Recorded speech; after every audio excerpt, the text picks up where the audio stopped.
मैं इस जंगल का राजा हूँ, सबको मेरी बात माननी होगी। राजा होने का मतलब ये नहीं कि आप सबको डराएं। बंदर सिर्फ पेड़ों पर झूलने के लिए होते हैं। ताकत सब कुछ नहीं होती। मैं आपको सबक सिखाऊंगा, मगर बिना नुकसान के। अब सुनो, हम मिलकर प्लान बनाएंगे। हम नकली खजाना बनाएंगे। शेर को चमकदार चीजें पसंद हैं।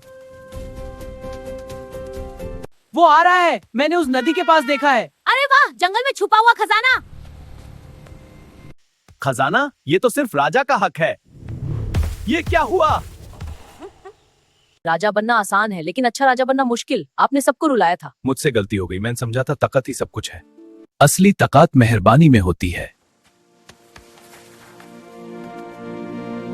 मुझे माफ कर दो दोस्तों, आज के बाद मैं अच्छे काम के लिए इस्तेमाल करूंगा। अब हमारा जंगल वाकई एक फैमिली जैसा लगा।